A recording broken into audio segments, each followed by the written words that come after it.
Saludos a todos detrás de la cámara. Durante el día de hoy estaré tomando unos momentos poniéndole pausa a las noticias para corregir cualquier desinformación que yo les haya brindado a ustedes por este canal relacionado a dos temas. Comencemos con el primer tema.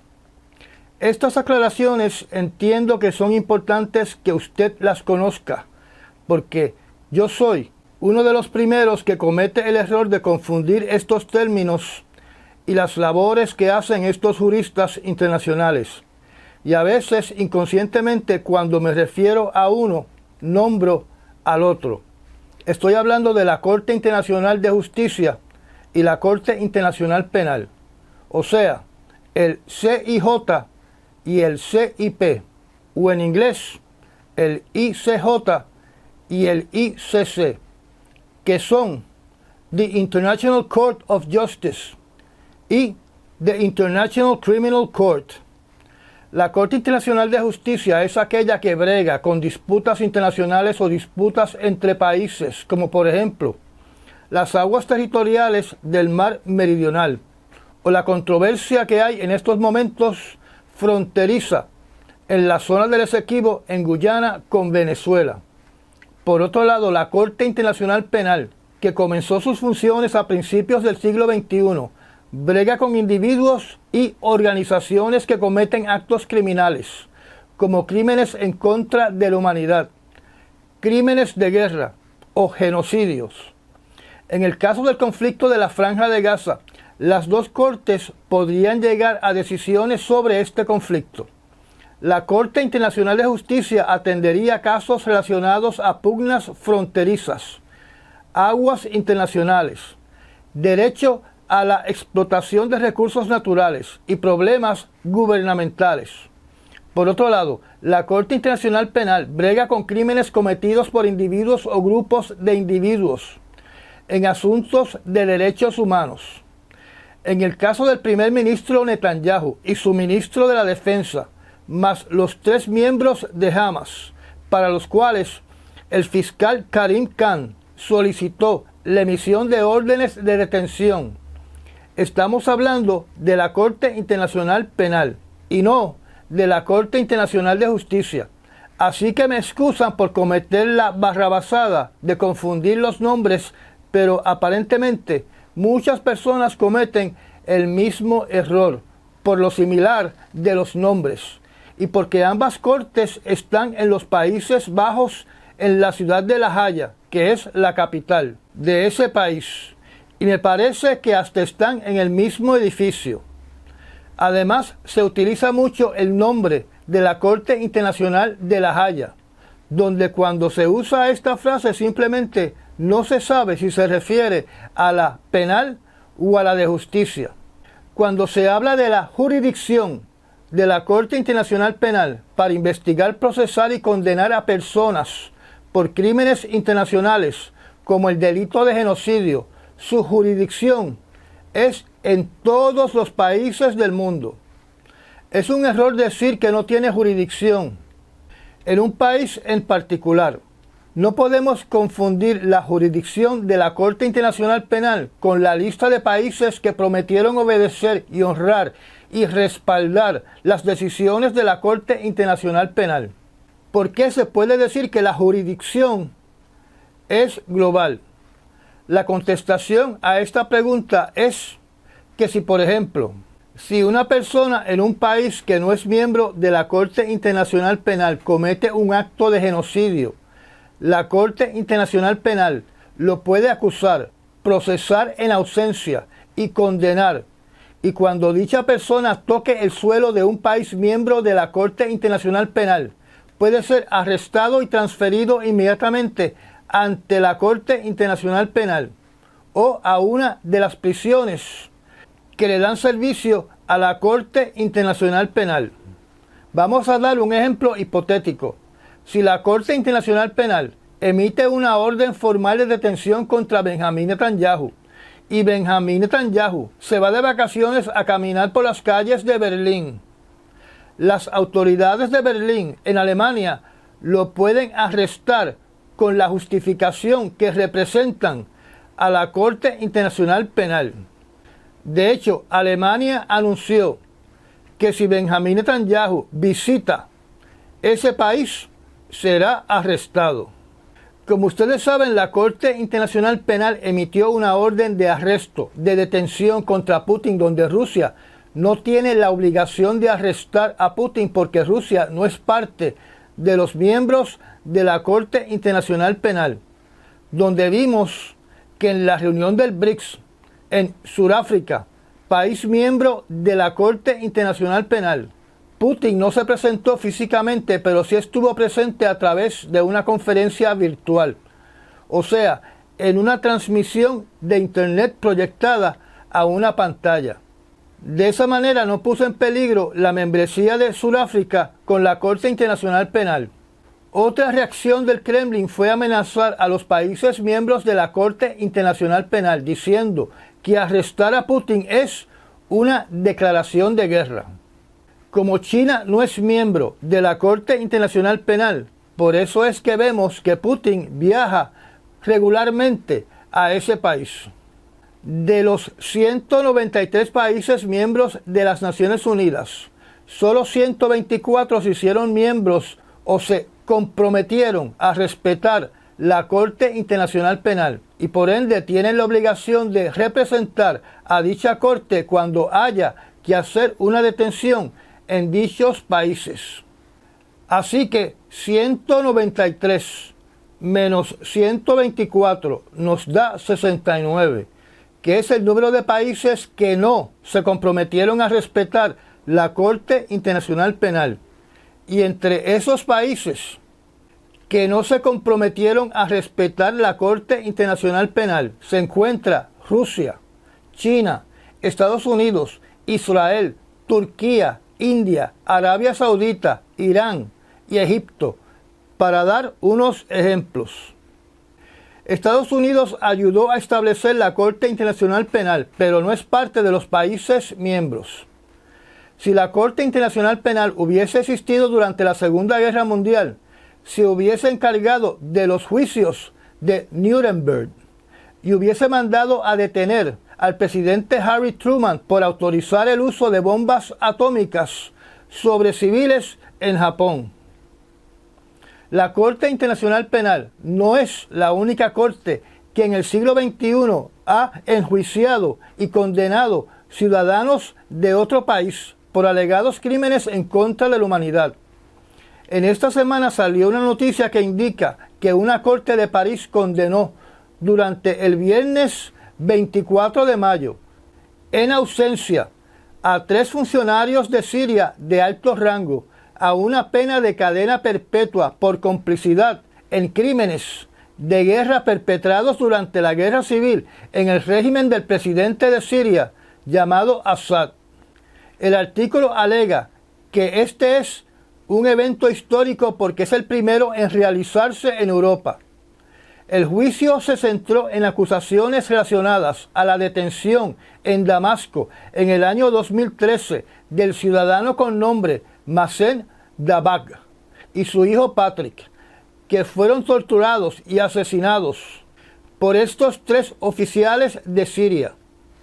Este juicio fue corto, ya que duró 4 días solamente con testimonios de supervivientes y relatos del hermano del señor Mazen. El veredicto del juez, para todos los efectos, es más bien simbólico, ya que no hay un acuerdo de extradición entre Francia y Siria. Así que la detención de estos funcionarios de Siria depende que ellos viajen al exterior a un país que tenga un acuerdo de extradición con Francia y que dicho país honre la petición de detención de Francia. Estos 3 individuos que fueron acusados y condenados a cadena perpetua aparentemente eran parte del Departamento de Inteligencia de Siria y sus nombres son Ali Mamluk, Yamil Hassan y Abdiel Salam Mahmoud. Así que esta corte francesa actuó como si fuese la Corte Internacional Penal de La Haya. Me imagino que esta corte se sintió con la jurisdicción de poder enjuiciar y condenar a estos 3 sirios debido a que el señor Mazen tenía 2 ciudadanías, la de Siria y la de Francia. Este caso es un precedente que establece que cortes que no son parte y no están afiliadas a la Corte Internacional Penal pueden llevar casos de crímenes en contra de la humanidad y crímenes de guerra. En cuanto al alegato de que este fue un caso histórico porque es el primero en realizarse en Europa, yo tengo mis dudas si eso es correcto. Porque recordemos que más o menos para el año 1999 se iniciaron investigaciones judiciales en España centradas en las violaciones de los derechos humanos contra personas de ciudadanía española en Chile durante el gobierno militar del general Augusto Pinochet y violaciones cometidas como parte de la Operación Cóndor. Los cargos eran por desapariciones forzadas, tortura y ejecuciones extrajudiciales que constituyen crímenes en contra de la humanidad. Este es otro ejemplo de que hay cortes que pueden tener procesos judiciales similares a los que conduce la Corte Internacional Penal y por ende cabe la posibilidad de que en la situación actual de países como los Estados Unidos, que están criticando la petición de orden de detención contra Benjamín Netanyahu y el señor Gallant, ataquen a la Corte diciendo que dicha Corte no es necesaria porque los países independientemente pueden hacer la misma función o el mismo trabajo. Naturalmente, esto que acabo de decir es mi opinión personal. Aclarado el asunto y las diferencias entre la Corte Internacional de Justicia y la Corte Internacional Penal, hablemos de otro tema donde yo también he cometido muchos errores. Y me refiero a los cascos azules de las Naciones Unidas, donde casi siempre los visualizo como un ejército bajo las órdenes de las Naciones Unidas. Y por ende me creo que al ser un ejército deberían estar peleando contra el terrorismo y contra grupos armados en diferentes países como Somalia, el Congo, Birmania y Haití. Mi error es pensar que porque tienen uniformes y tienen un arma de fuego son un ejército, cuando en realidad no lo son. Como algunas veces tienen misiones en lugares peligrosos, tienen sus armas para la autodefensa. En inglés se llaman peacekeepers, que la traducción es fuerzas de paz, y solamente van a países donde hay paz o relativa paz, ya que no son combatientes. Ellos no son el ejército del Secretario General de las Naciones Unidas, ni el ejército de la Asamblea General de las Naciones Unidas, ni el ejército del Consejo de Seguridad de las Naciones Unidas. Así que no son para batallar contra Al-Qaeda, contra ISIS, contra Boko Haram, contra Hamas, contra narcotraficantes o contra Hezbollah, etc. El Consejo de Seguridad de las Naciones Unidas en votación determina dónde van a estar operando los cascos azules. La mejor manera de visualizar sus funciones es como si fuera una organización que se encarga de ayudar a distribuir alimentos, materiales de primera necesidad entre una población necesitada en alguna zona peligrosa del planeta. Pero en esa área peligrosa no se puede estar desarrollando una guerra. Debido al ambiente bélico que se ha desarrollado en diferentes partes de África, con enfrentamientos sangrientos con grupos islámicos extremistas y terroristas, los cascos azules se han retirado de varios países, porque recuerde que yo les indiqué hace unas oraciones anteriores de que ellos solo van a países donde hay paz o relativa paz. Puede que sean expulsados de países donde su presencia no le conviene al gobierno, por diversas razones, donde una de ellas puede ser: si no van a combatir al lado de mis tropas, no te quiero en el país. Los cascos azules operan bajo estos tres principios. Número 1. Viajan a un país solo si son invitados y sujeto a que el Consejo de Seguridad de las Naciones Unidas apruebe esa misión. O sea, que no entran sin autorización. O sea, que no entran a la fuerza a ningún país. Número 2. Se tienen que mantener estrictamente neutrales en cualquier conflicto que surja en el país que los hospeda. Y número 3. Solo pueden usar la fuerza en defensa propia. La parte más difícil de estos tres principios es el número 2, donde se tienen que mantener estrictamente neutrales. Y digo esto porque en el pasado los que estaban a cargo de las fuerzas de los cascos azules decidieron respaldar a uno de los grupos en conflicto en lugares como el Congo en el año 1960 y en Somalia a principios de los años 1990, donde cientos de ellos murieron en combate. Y digo que es difícil no cumplir con el principio número 2, porque vamos a dar este escenario teórico. Imagínense que ellos estén custodiando una fuente de agua, donde su misión es repartir equitativamente el agua a los ciudadanos de ese país.